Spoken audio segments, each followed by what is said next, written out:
Good evening, everyone. I welcome you all in day 20 of internship program on IoT project development using industry grade microcontroller. Yesterday, we learned about UART protocol and implemented it in MPLABX IDE for PIC18A 4520. Also performed one simulation on Proteus software to observe how PIC18A 4520 microcontroller transmit data serially. We observed this data on virtual terminal. So today we are going to learn how to implement UART protocol for ESP8266 using Arduino IDE. But before starting with the implementation of UART protocol for ESP8266, what we will do, we will just understand how to add header file in MPLABX IDE. Because some of the participants were having this problem that they were not able to build the program properly. So we'll just see how to add the serial.h file into header file.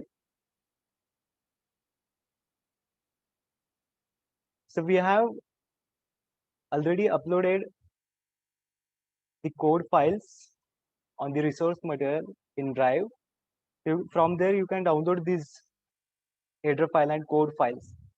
To add header file into directory of header file under directory of header files, what you have to do, you have to just click right on it and you have to click on add existing item. And from there, you have to just select from where you have downloaded that serial.h file. And after selecting this, just click select and OK. Already have added. And after that, your program will build successfully. Okay. So today we will start with the how we can implement UART protocol in Arduino IDE for ESP8266. So before starting with the programming, what we will do, we will just understand few of the functions available for the serial protocol, means the UART protocol. It can also, we can also call serial protocol also. So just go to Google and type Arduino serial reference. Okay. After that, you can just click on it, serial Arduino reference. And from there, you have to scroll down and understand these functions. The very three functions which are important for us are available, begin, read, print and println, and read string. These are the functions which are we are going to use in our program. So mark these functions, or you can write it down. Read string, read, println, print, begin, and available. Later in the session, we will use these functions for implementation of UART protocol in Arduino IDE. So we will start with the first function, which is begin.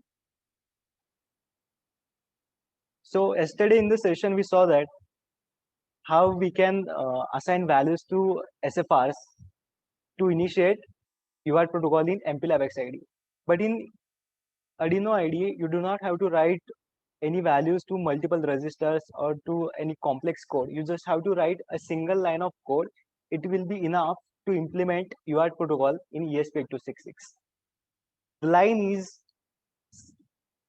serial dot begin. The keywords are shown in orange color. And after that, you have to pass the argument. The argument is baud rate. Okay, baud rate is bits per second. So I will give a standard baud rate, which is 9600.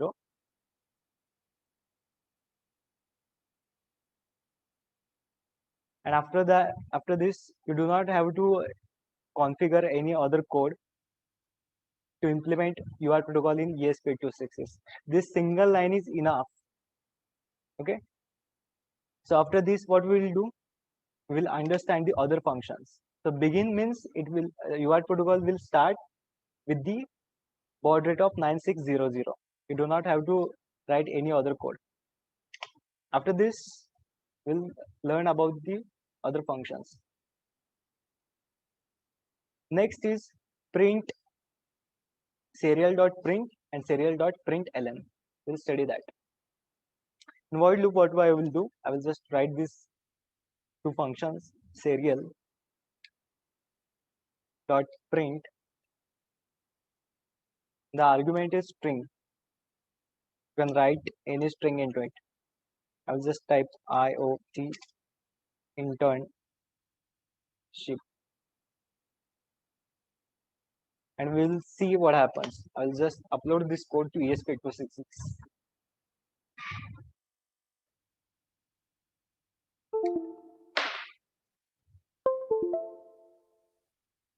As we are not connecting to Wi-Fi, so we do not need any other libraries.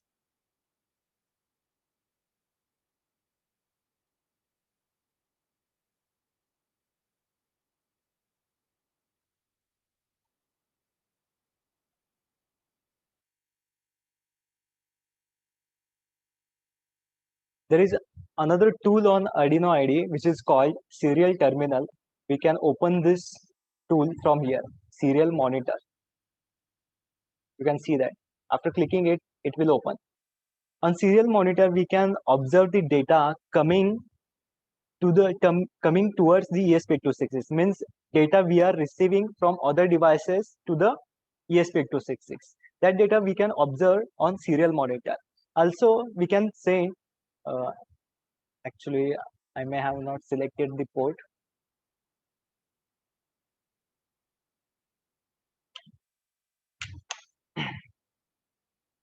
I'll just upload it again. You can observe the coming data, means the data sent by other devices to the ESP8266 on serial monitor.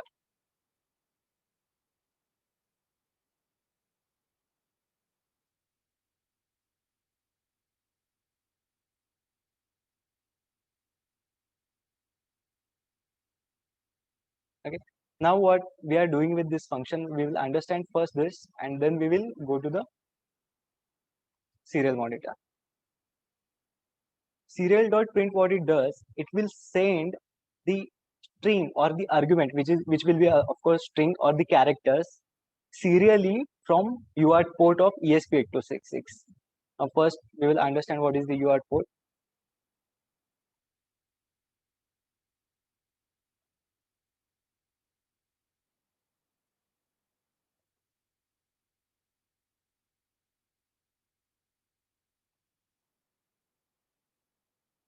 You can see these two pins RX and TX.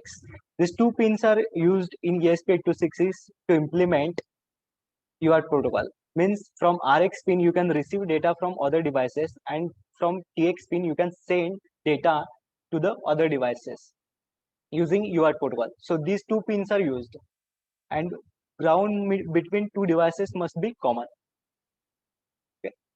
So whenever we are writing this function serial.print, this data, this entire string, whatever the string or the single character, it may be single character, it can be a string also. I can send a single character. If you want to send a single character, you have to send it in single quote.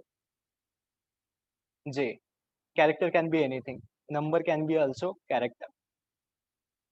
The data between the double quotes and single quotes, in single quotes it is assigned as the character, and in double quotes it is assigned as string. So what we will do, we will send this string. So whenever we are writing this function, this string will be transmitted using this TX pin. See, all the data will be transmitted. Data is the string from TX pin. Now we will observe the your serial monitor. You can see that uh, we do not have put any delay, so we are not able to observe it properly. I will just put one delay of 2 seconds. I will upload it again. So whatever data we are putting here, the TX pin or the UART module on the ESP8266 is transmitting via TX pin to the other devices. So now other devices are able to receive this data.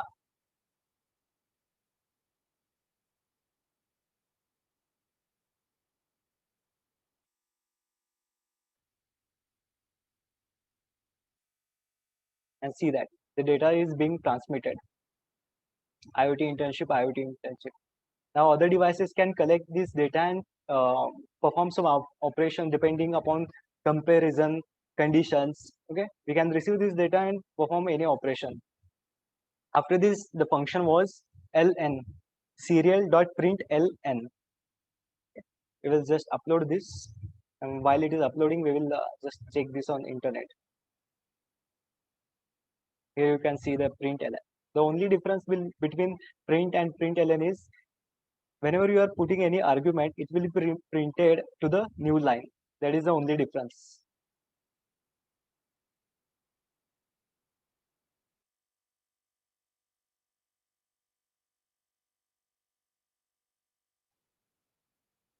You can see that the data is being printed on new line every time. Now the next function,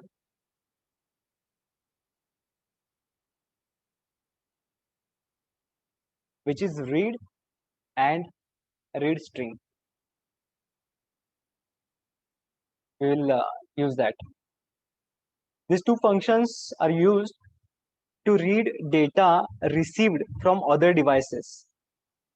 So whenever we are receiving data from other devices to the ESP8266, to read this data from buffer, you have to use these functions. So I will just string, create a variable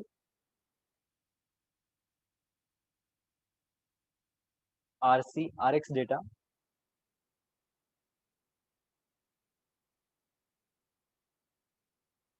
and assign serial dot read.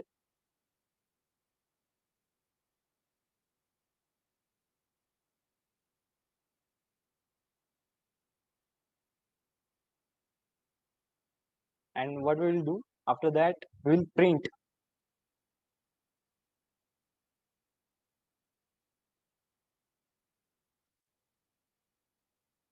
same data.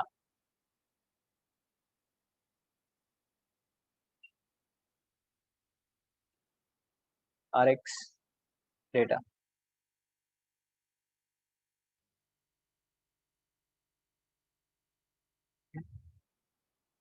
Now we'll check. Well, I will just upload this data.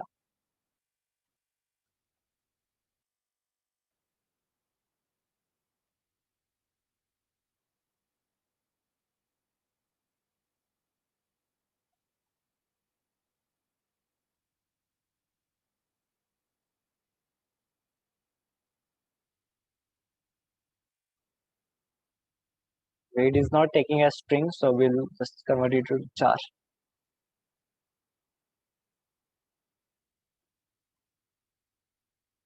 As we are receiving only single character, this is to receive only a single byte. So we cannot assign it to a string variable. That is why we got that error. I'll just upload it again.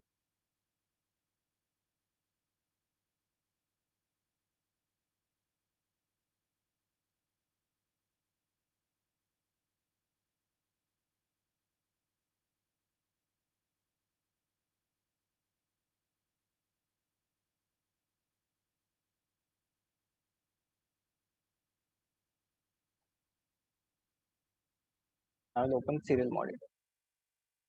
You can see this question mark, because there is no data available at the serial port. There is no one is transmitting data. So what we will do, we will just send one string. See, we send a single character as sorry, string. It is not string, a single character, and it received this string using this function and saved into this variable, and we have printed the same variable. Now what I will do, I will just send another character, which is e. Now it will print e. This questions mark we are getting as a garbage value. We can consider as a garbage value because there is no other value at buffer register. Okay. To avoid this, what we can do, I will just explain that also. So this serial.read is used to receive a single character. Now we'll go to, before going to the serial read string, we will understand this available function. This available function will return number of characters received in the buffer register. So it will give you how many how many characters we have received in the buffer register of ESP8266. So what we will do, we'll just use that to avoid this question marks. Control Z, and we'll just write if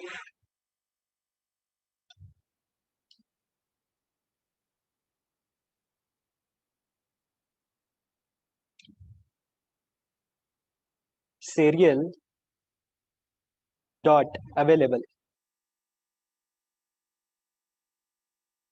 is greater than 0. What we are checking here, that we have received data. This function will return the number of characters received in the buffer register. Buffer is the register used to store temporary received data in the RAM memory.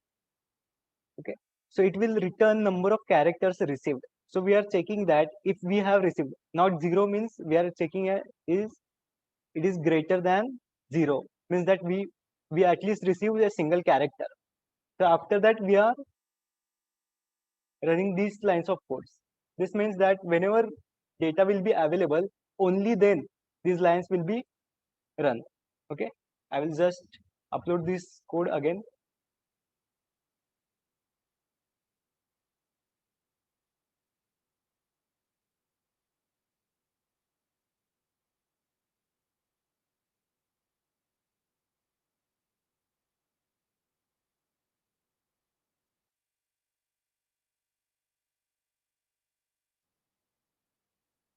Okay, now there is no question mark. You can see that. Now whenever we only type a character, because we are reading a single byte only, I will type U. I will just wait for a few seconds more. So there is no questions mark now because we have used this serial dot available function. I will just use Y and enter, hit enter. Now you can see that we have printed Y and there are no question marks. Questions mark will were printing because of there was no any data received. Now I will just enter 5. It will print 5. R, R, G, G. Okay. So now we will understand read string function. It is used to read entire string or the all the bytes received at buffer register. So this function will only be used for reading a single character. You can put it into a loop and collect multiple characters, or you can simply use a read string function. I will upload it again. Now we are checking if the data is available. Sorry, the data type must be string.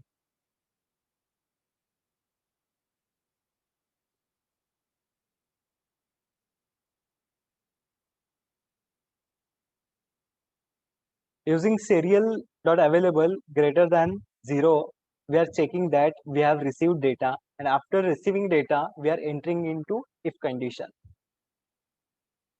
And if there is no data, we are not doing anything. So it will just skip the if loop, and there is nothing in void loop other than this code. So it will simply skip that if there is no data available. We'll just simply wait for a few seconds so just to confirm that we are not receiving any question marks or any other garbage data. And after that, we will send some data to ESP8266. Now, using this line, we are sending data to the ESP8266. IOT.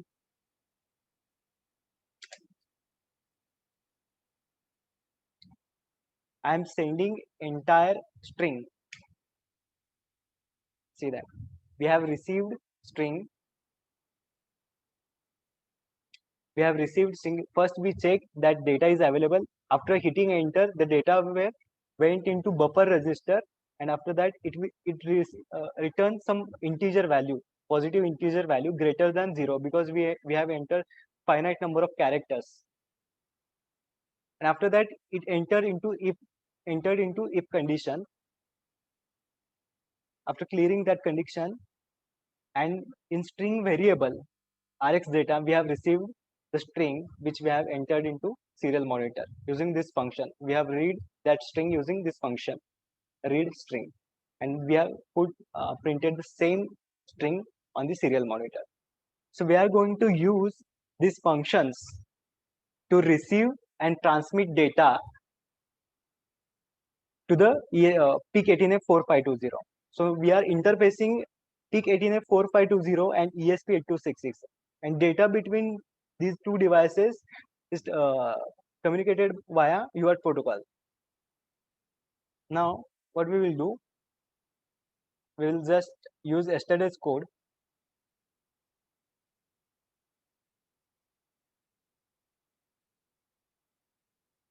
I'll just comment that because we do not need any delay. And I will send what I will do. I'll go to just MPLABX ID and add yesterday's code.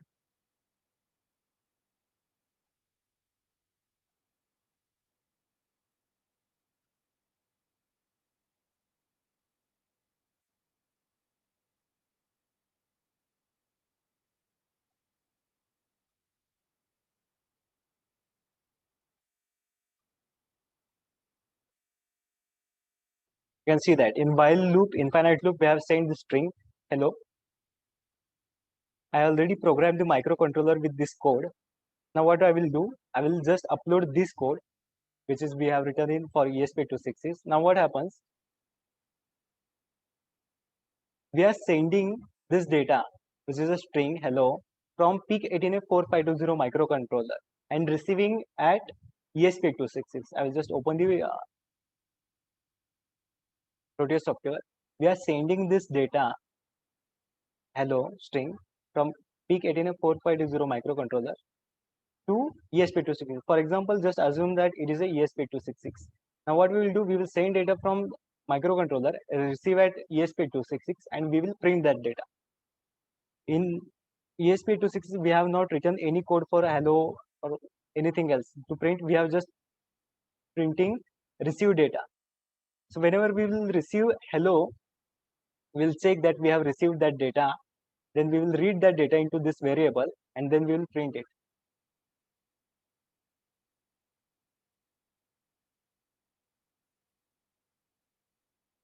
I'll just upload it.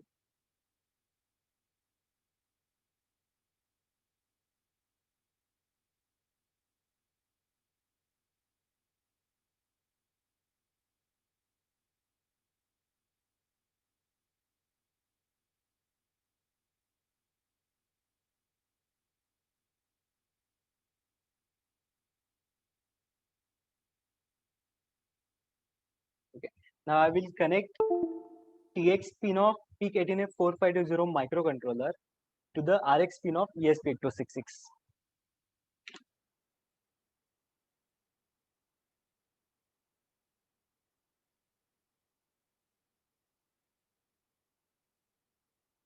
Now I have connected the pin.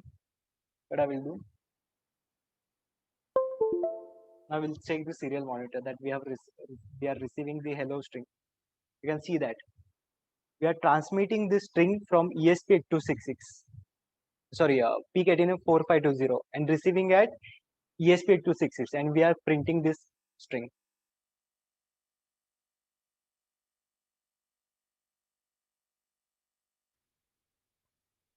Now, also what I have done, I have written another code. I will just exclude this file. I'll simply just remove this file and add another file.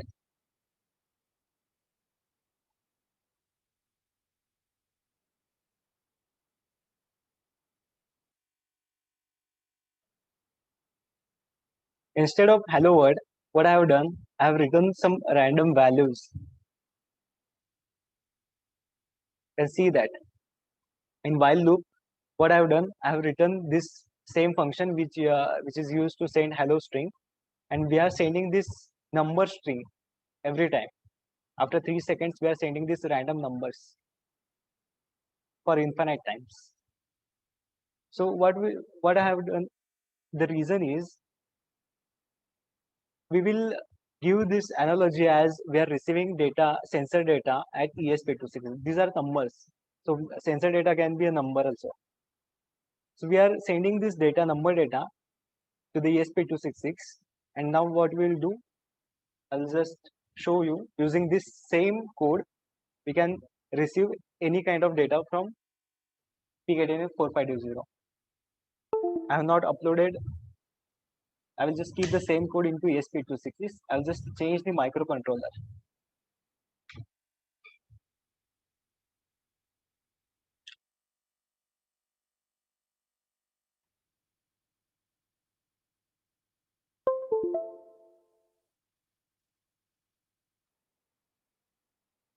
You can see that we are receiving these numbers. You check the sequence is the same. What I will do, I will just close it and use println so we can better observe it.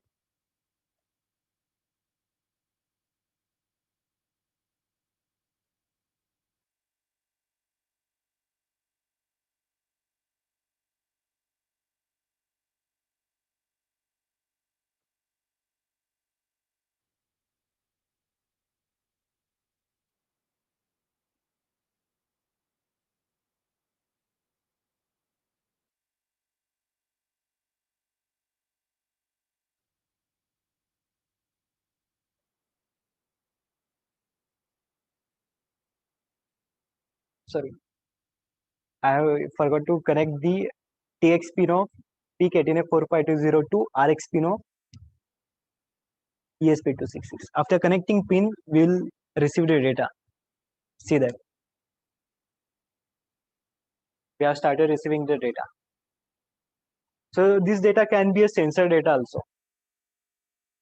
So in previous sessions, we have learned about the non-conductive liquid level measuring. So we can receive that data into ESP266, store it into a string variable, and send that data into cloud. So this is the basic. Now after this, what we will do?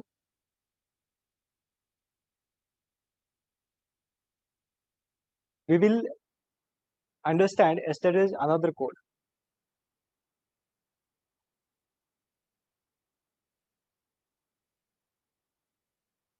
Which was we received the string at PIC18F4.0.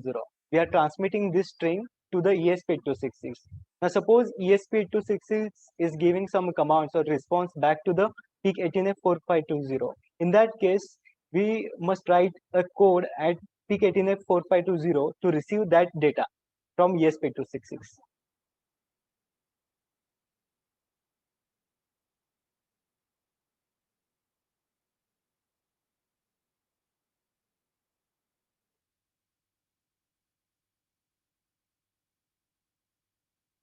You can see that we have written this line of codes, a read command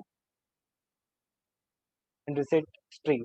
Okay, I will just briefly explain this, and I I will again show you the same video that I showed you a day before. So whenever we are receiving string or the data to PIC18F4.20, it will trigger an interrupt. In the void main, you can see that we have enabled three interrupt: the global interrupt enable bit, the peripheral interrupt enable bit, and the receive interrupt enable bit. Okay. So whenever we will receive any data at the RX pin of PIC18F4.0, the interrupt will be triggered. You can see that. And after that, we are checking that this bit RCIF, which will be 1 if we have received any data at UART port, which is RX. So after that, we are calling this function read command. If we have received any data, we are calling this function read command. And in read command, what we are doing, we have defined one character array at the beginning, which is global variable. and we are reading a single character, character by character, character by character, and we are incrementing the index. So we are storing from 0 to the maximum is the whatever the string length we have received. So data will be stored into this data variable, and there are two conditions into this read command variable. The first condition is used to check if you have received any garbage data. For that reason you have to open the ASCII table, and in ASCII table we have given this range for garbage data. I will just open it and I will just show it. I will just explain the first condition.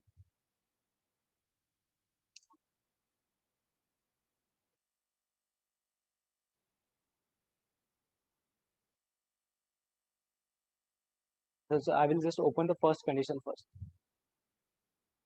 The first condition is data I is less than 65 and greater than 90 or. You can see that less than 65 is this at the rate, which is a special character. What we have done, we are only receiving the normal characters, which are A, B, C, D and numbers, uppercase and lowercase A, B, C, D and numbers. Other than this, we are not receiving. So we are assigning as garbage data. So that is the reason we have put this condition. So whenever ESP8266 sometimes gets reset because of some issue or error, so it will send garbage data, and that data is not required in our code at the peak 18F 4.20. So to remove that data, we have written this line of code. We have put this condition. So it will detect the garbage data received, and it will reset the string. We have called the reset string. The reset string will store the 0 at each index. So this data array will be assigned to 0 characters.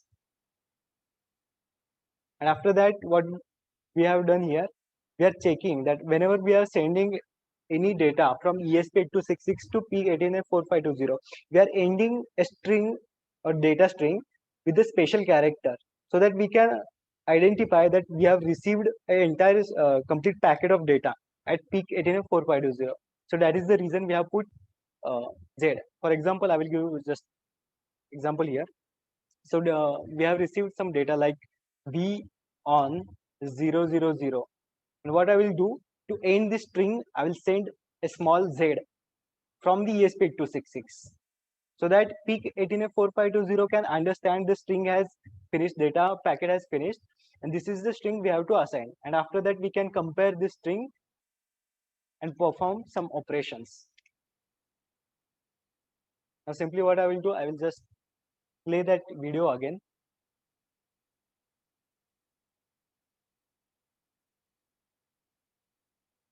So I will, before that playing, I will just explain the logic.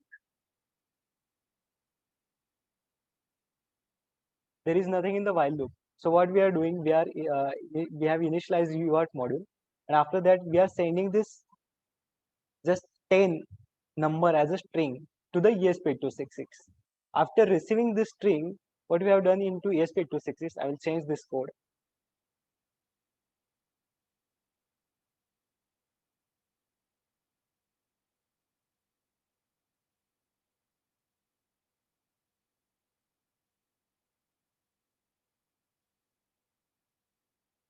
After receiving that data, it will be stored into this variable. Data we are receiving is 10, number 10 as a string. Okay. So here what we are doing, we are converting it to the integer.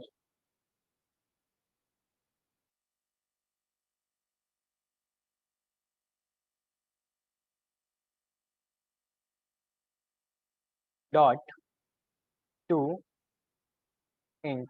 Okay. To convert any string number into integer, you just have to use this function object and give semicolon. And after that, what we did, after converting this number into string, we added 5 to it.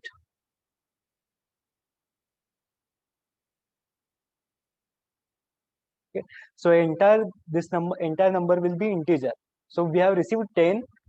We are passing we are adding phi to it and storing into val. Now what we will do, we will send this val after adding phi back to the ESP8266. Sorry, to PIC18F4520. So what we will do, we will use string function because we cannot send directly integer numbers. So to send data, it must be converted into ASCII characters. So that is the reason we are using this string function, and we just have to put val. So what will happen now? We'll check for the data has received. Whenever we'll receive that data, which is 10 into string, we'll receive into string variable rx data. After that, we will assign that to the val integer after adding phi. We will first convert it to the integer, so we can add an integer to it. That is the reason we have converted it. After phi, adding phi, we have stored it into val variable. And to saying that same after adding that variable, we have used this string function to convert this integer into string. Okay, I will just play that video now so you can understand.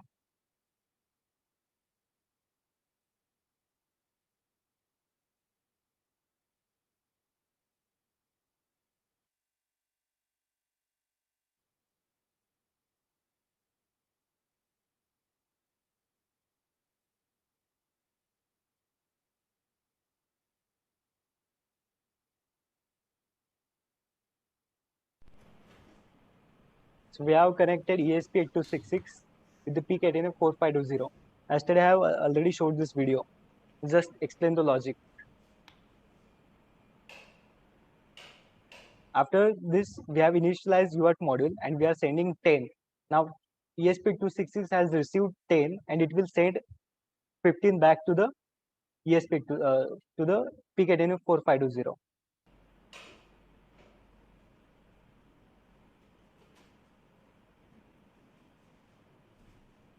It has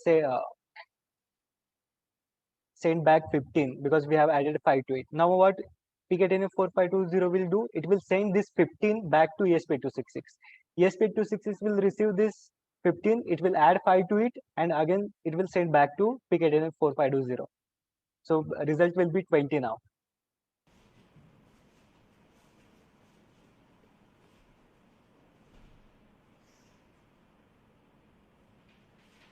And 30 and so on.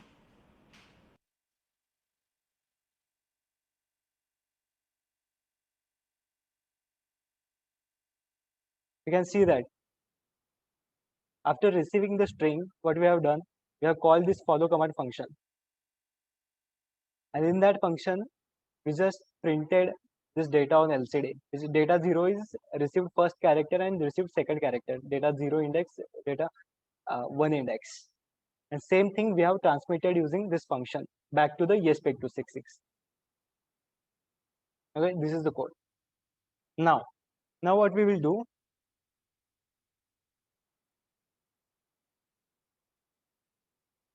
and we are receiving this data, we can observe it on LCD display, we can observe it on serial monitor.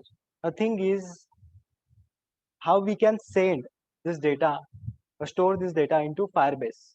So whenever we are receiving any sensor data from PIC18F4520 or any other microcontroller, and we have interfaced that microcontroller with the ESP8266. After collecting the data from sensor to the microcontroller, and we are sending that data to the ESP8266. After collecting that data in ESP8266, we have to send that data to the Firebase or any other cloud, the cloud you are using. So next thing is we will collect data from microcontroller and we will send this data to the Firebase. So what we will do, we will just open our previous code.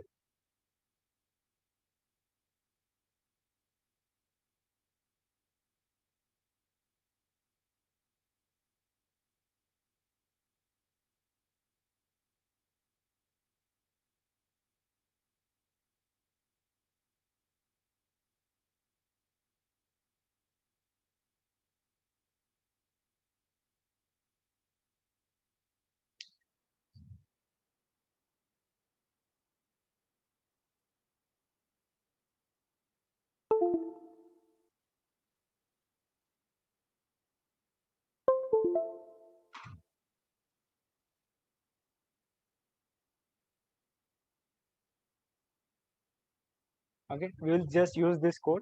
What I will do, I will just remove everything. This is the same code for from examples. I opened this code because we already have put the all required credentials. Okay, so everything above this line of code, while loop, will be common for every code or every project you are going to write for Firebase. Okay, now what we will do, just simply copy this code. Okay, there is no code. What we will do, just write if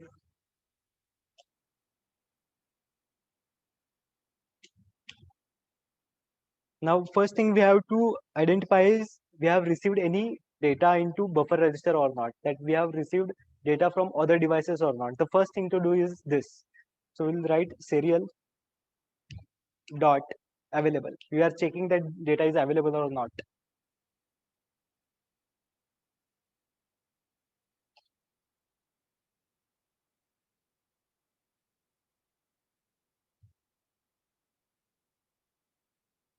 Sorry.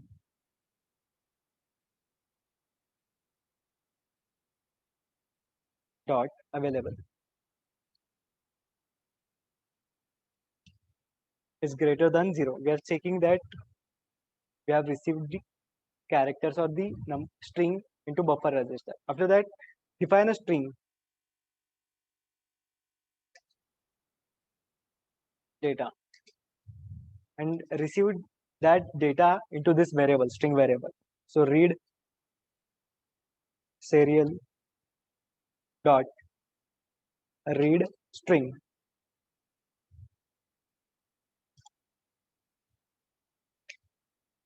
And after this, what we have want to do, you want to put this data into Firebase.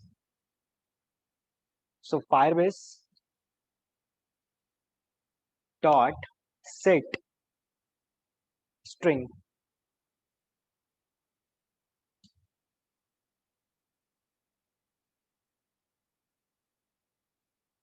So first argument to this function is path. To what path we want to store the data. So path will be like, I will put just data. It must be in string. Remember that. Data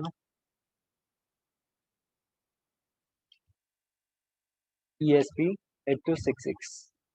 In that we want to store our data. And the data is data variable.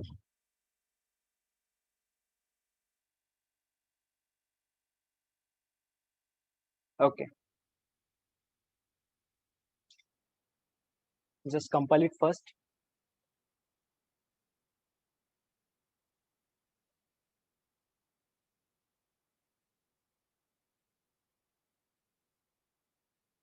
If everything is correct, all the libraries are properly installed, there will be no problem. It will compile successfully.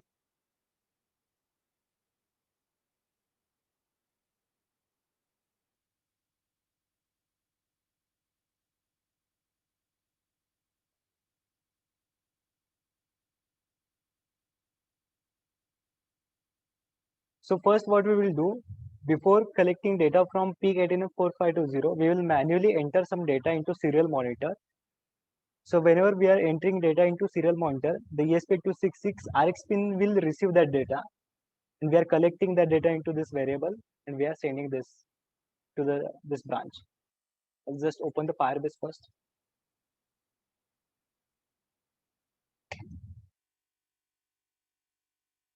Go to console. I'll just check the project.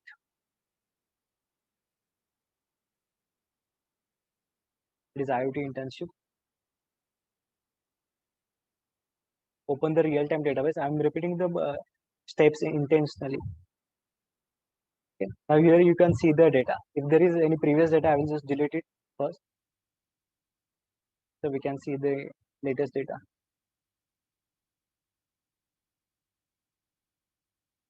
Okay. Now what we will do, we will upload this data.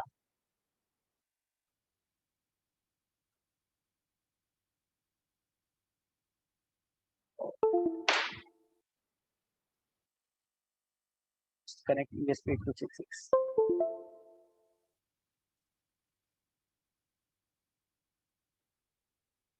Okay. Now I will upload it.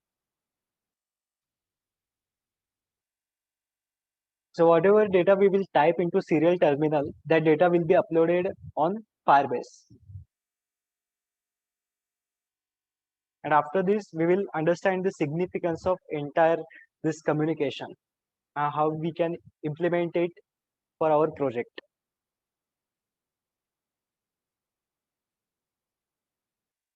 I will just turn on the hotspot of my phone. So ESP8266 can connect to this phone, the serial monitor. It is connected to my phone. I'll just clear this.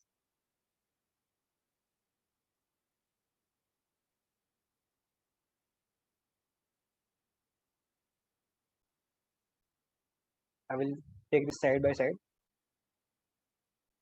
So now whenever we send any string, for example, I will send data as data from ESP8266. When I hit enter, this function will be, this will return that we have received data in the buffer. This function will read that data into this variable, and okay, we don't, sorry, I've opened the wrong file. After checking the data, we are storing that data into the string variable, and same data we are putting into Firebase. Okay, it is that simply. I'll just open this.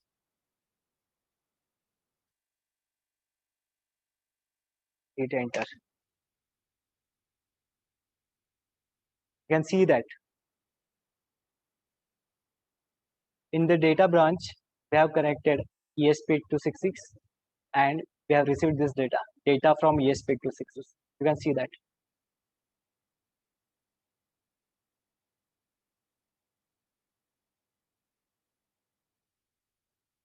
So we created this branch.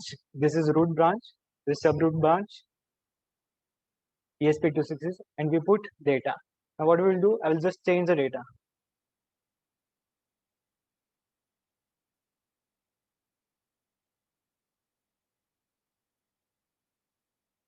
Hello. Data will be updated.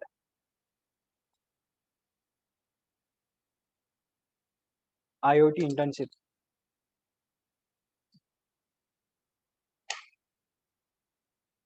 Data is updated on the Firebase. So what we will do now, we will connect, I will just connect ESP8266 to microcontroller. Now we put the values manually into serial monitor. Let's just open this code.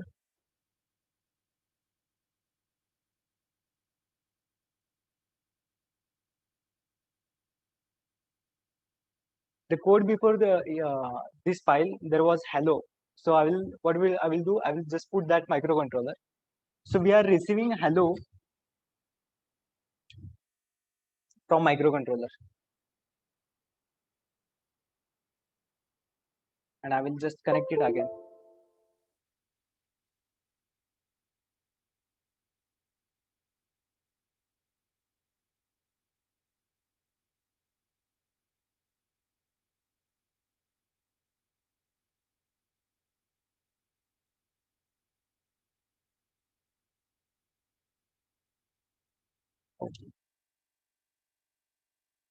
TX pin of microcontroller must be connected to RX pin of ESP8266.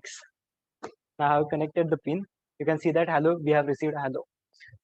Whenever we will receive the same data, like we are receiving continuously hello hello in the while loop, you can see here. We put the same line here, hello hello.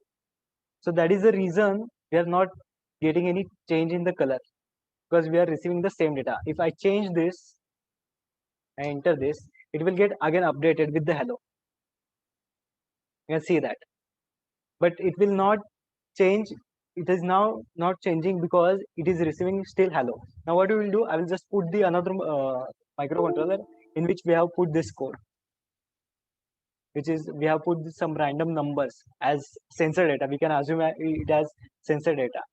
So it will continuously change now. We will see this change on Firebase.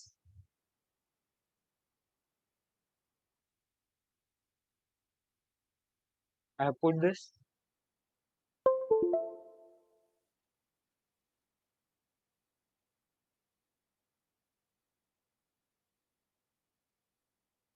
You can see the numbers are changing now.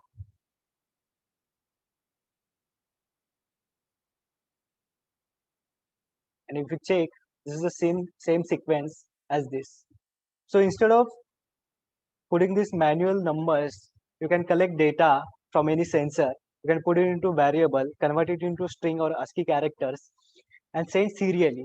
And after that, we can receive that data at ESP8266 and put it into Firebase so that we can observe that data or control from anywhere in the world. You can see that data is being continuously changed. So this is what real time is. So we can observe the change in data in real time.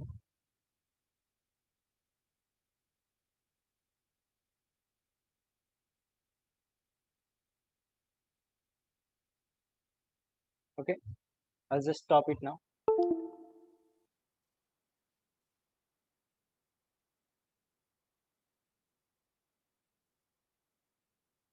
Now, after this UART protocol and the communication between ESP8266 and PIC microcontroller finishes.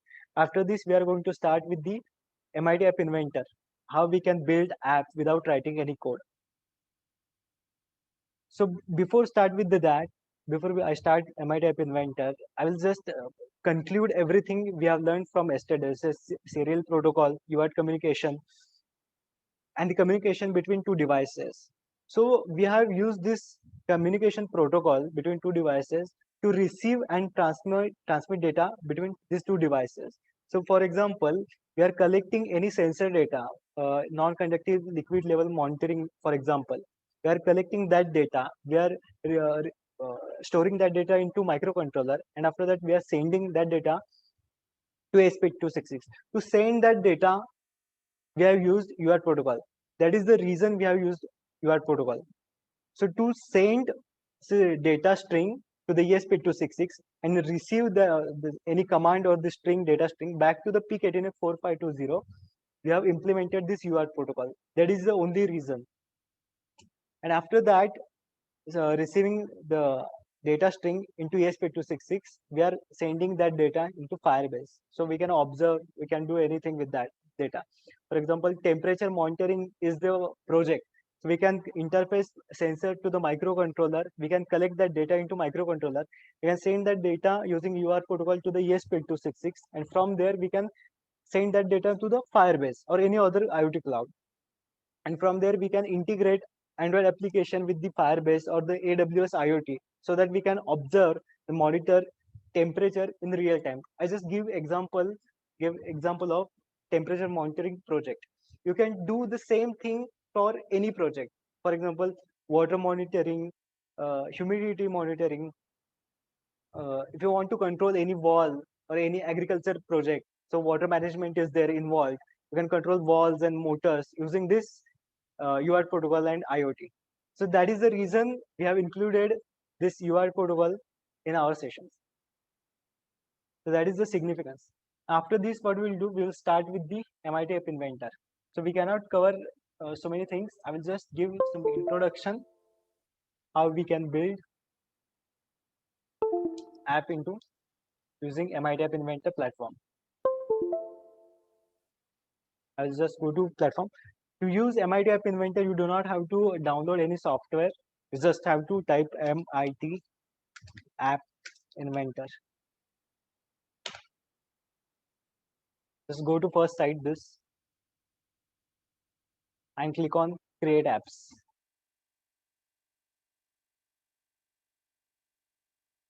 You just have to sign in.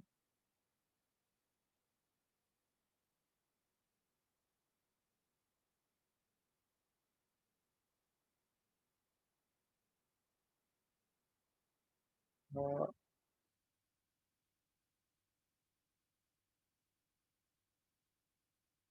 is there any button I'm not able to see on the screen?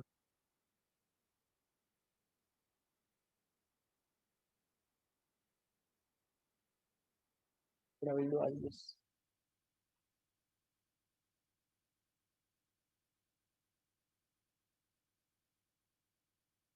uh,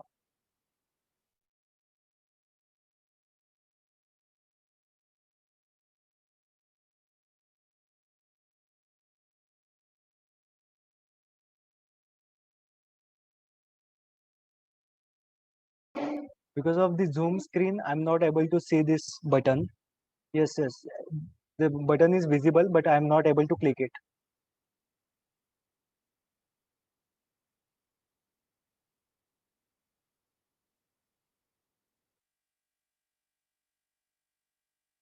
Okay.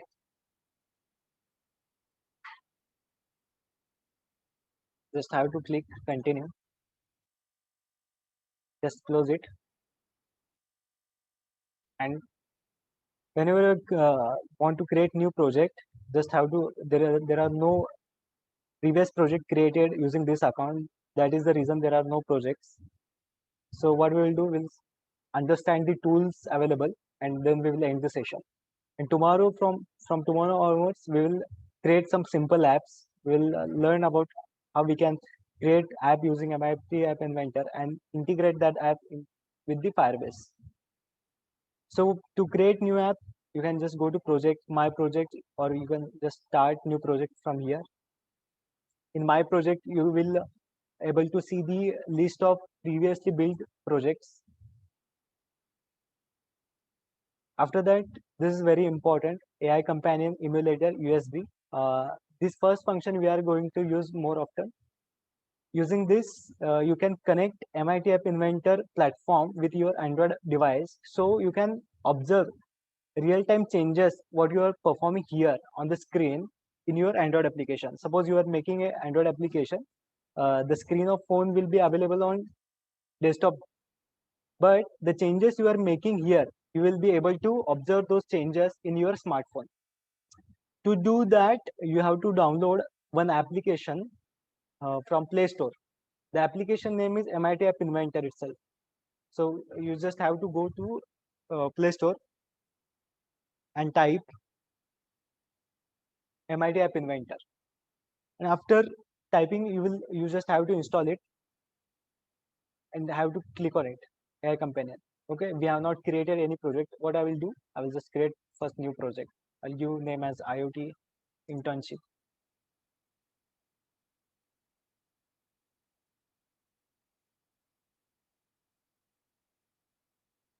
Okay, now screen is visible. Now, whenever you are creating this AI Companion, this QR code will appear. And using the app installed in your phone, you have to scan this QR code so that this platform, MIT App Inventor, or specifically speaking, this project will get connected with your smartphone so that you can observe the changes on this screen, this smartphone screen, on your smartphone screen. For example, if I drag this button over here, the same button will appear on your smartphone screen physically. If I drag another button, so you can observe these changes in real time on your smartphone. So you can preferably you can make then changes with respect to that. Okay, so that is the reason uh, for using this AI Companion. So whenever your app is completely built and you want to install the final installation app, you just have to click on build option and just provide QR code. It will just create QR code for you. And using the same application installed in your phone, you have to scan it and it will install this app.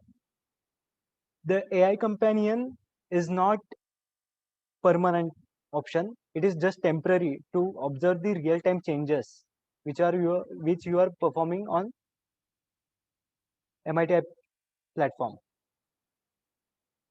So yeah, it is taking some time, and this is the settings.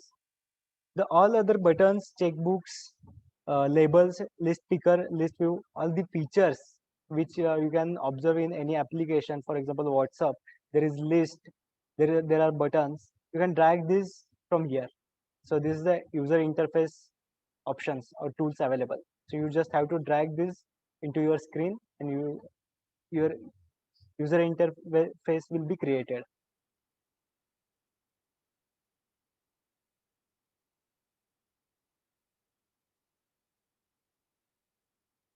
I'll just click OK. So remember that to connect or to install the application we have built on using MIT App Inventor, you must install MIT App Inventor app from Play Store.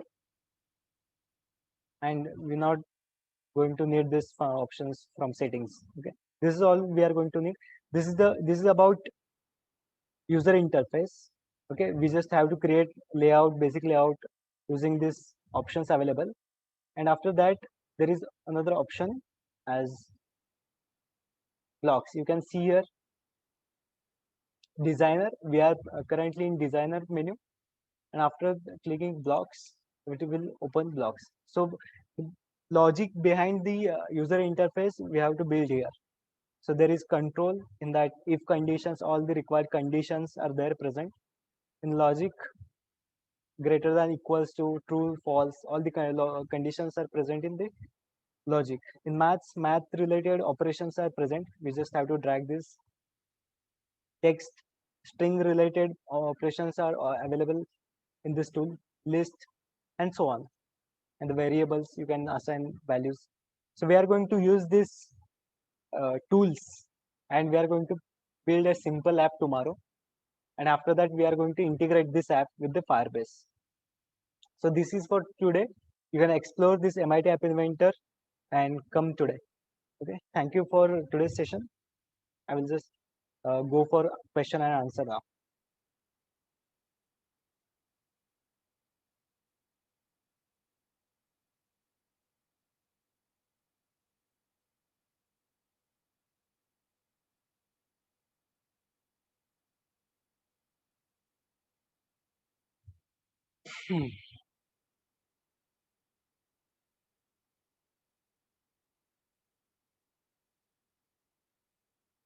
Can you explain how you load the code to Peak module in Proteus?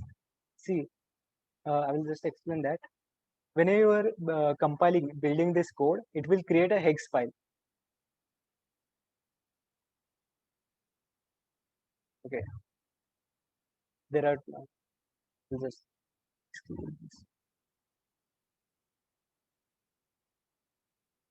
after successful compilation, it will create a hex file. You can see that here.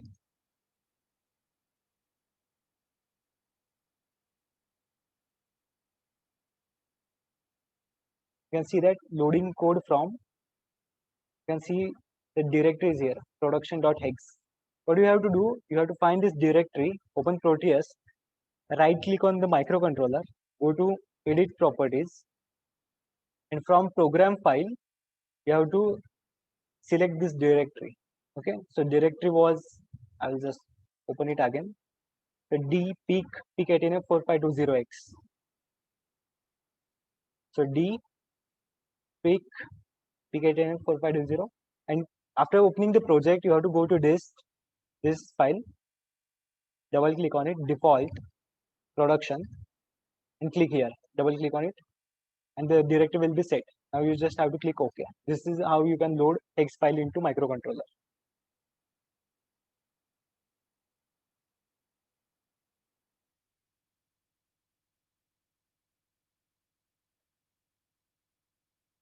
Code line 170 of UART1C, there can we use /0 instead of Z, since the input we are giving is not string format, it will affect the code. /0 itself is a character, end character. You can put that also, or /R. No problem. Usually, to end string /r character is preferred.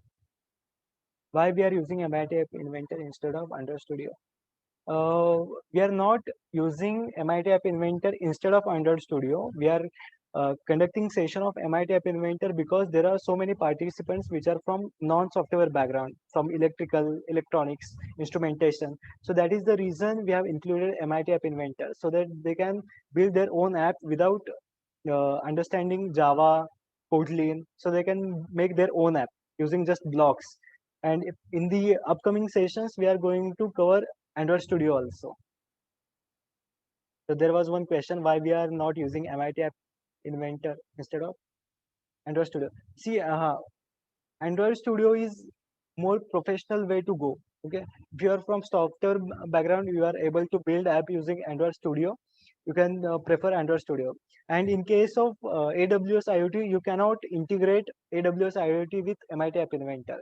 In that case, you must use Android Studio. So that is the reason we have included Android Studio.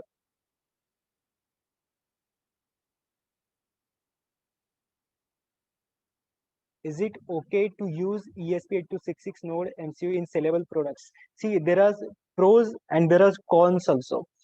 If you are writing any code which is important or the information in the ESP8266, it will be dangerous because all the codes or the data you can read from ESP8266. Anyone can read from ESP8266. There is no code protection. There is no hardware encryption also in ESP8266. So that is a drawback. Instead of ESP8266, you can use ESP32. But also ESP32 also get heated up. So you have to provide the cooling provision in that. Click on the accept. Yes, I was not able to see that button because of the Zoom floating. So why didn't you use ESP12E? Because what we thought, Node MCU is mostly available with the students and the participant. That is the reason we have included Node MCU in the sessions. We have uh, embedded ESP8266, ESP12E module directly into our circuit boards. So there is no issue with that. You can use ESP12E also. The only thing is Node MCU is available with everyone. That is the reason we have included. We can use ESP12E. You can perform everything we have performed with the Node MCU with the 12E module, the chip. If we don't upload a new program to ESP or MCU, does the previous program get automatically deleted? No. Uh, Even if you cut the power supply, the code or the program which you have downloaded into ESP or the node or the microcontroller, in any microcontroller, it will remain as it is for so many long time, for years. It will not get erased automatically, even if you cut the power supply. Yes, I will share the code of the non-conductive liquid level measuring. Thanks. When we disconnect the power supply, does the program ever get erased? No.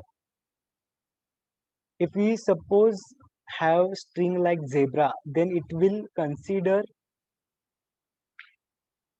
nothing after z, but still there is string ibra which not counted. So how we can overcome this such issue? You can use any other character to end the string. For example, you can end the string with the zero character, single zero, /n. Earlier I have discussed /r. Any special character, question mark, you can end with that also. No problem. So to overcome this problem, you just use the ending character, a different special character. Okay, you can add plus character to end the string. Just do that. So when you will connect IoT-based non-conductive liquid measuring to the cloud, after learning how we can integrate MIT App Inventor with the Firebase, what we will do, we are going to collect that data, which is non-conductive liquid from sensor. We will send to ESP. We will put that into Firebase, and we will observe or monitor that data into MIT App Inventor. So whenever we complete MIT App Inventor part, we will do that.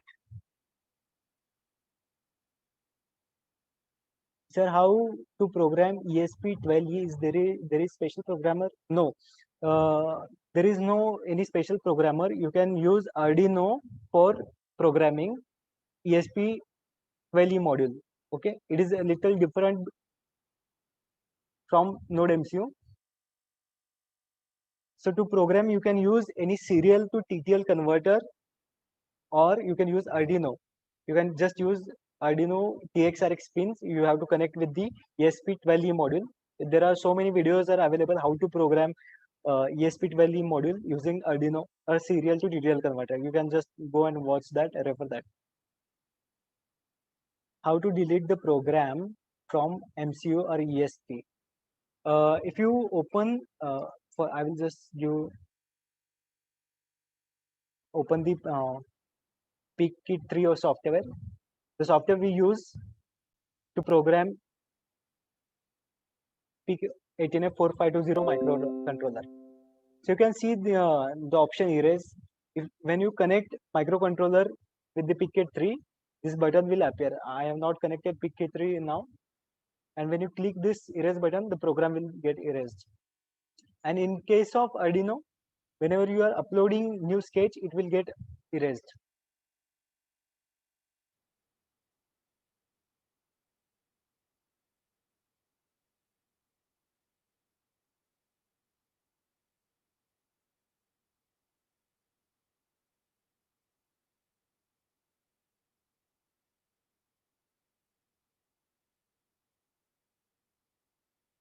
Any other questions?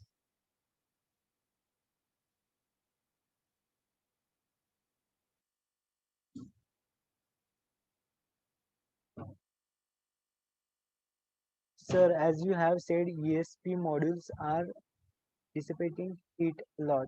How we can overcome issue by decreasing the data transmission baud rate? No, it is not related with the baud rate. It is related with the clock frequency of the ESP8266. See, we are operating ESP8266 at 80 megahertz, and the maximum clock frequency of ESP8266 is 160 hertz. You can see that here. So that is the reason why they get so much heated up. So 80 megahertz and 160 hertz. In case of Peak18F4520, we are using 4 megahertz. So see the difference.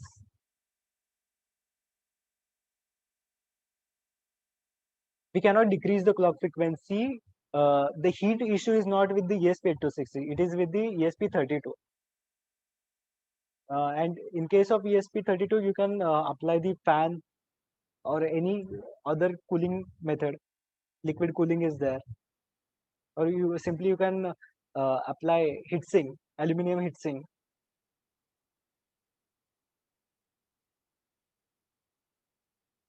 Sir, I am trying many times after connecting peak.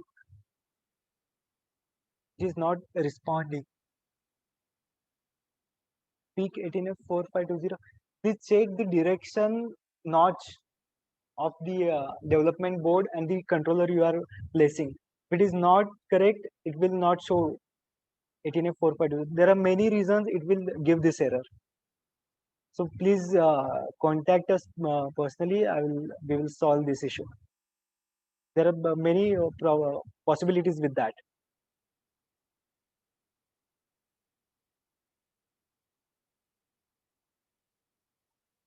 So is it okay to use ESP12 in products? Yes, it is easy, okay to use ESP12 in products only if you are not putting any sensitive data in ESP266 memory. Okay, everything you have to put all the required certificates or the passwords into memory of microcontroller, not the memory. You just have to write the simply transmission and reception code into ESP12 module.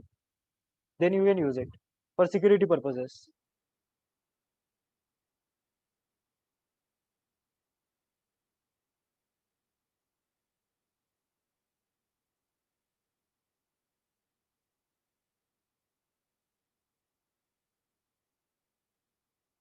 See, the sensitive data can be credentials or the passwords you have stored here.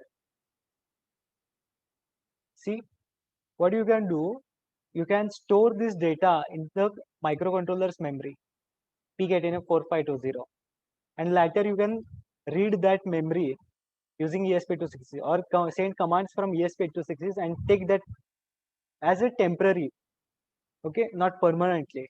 And after reading that, you can connect with the Firebase.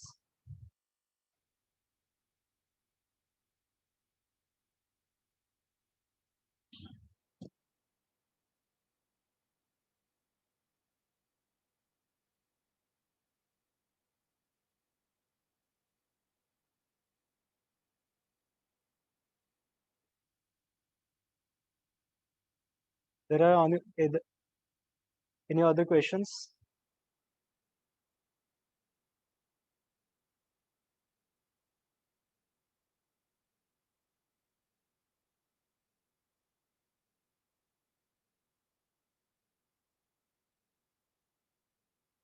Uh, if we get time for that, we will definitely do that. And if we do not have time for that, what you can do is just contact us personally. I will give references or I will tell you personally.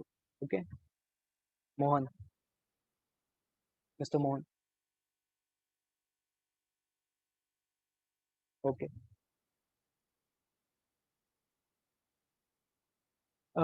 Instead of connecting PicKit3 directly with the MPLabX IP, do not connect MPLabX IP. Okay, use this software. I think we have uploaded this software to download the X file into microcontroller. PicKit3.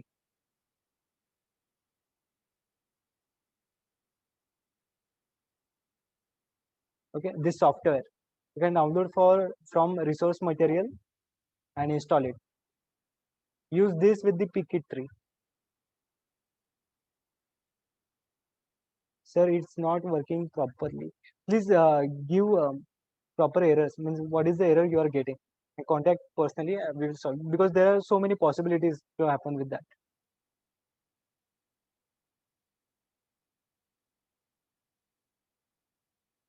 Any other questions?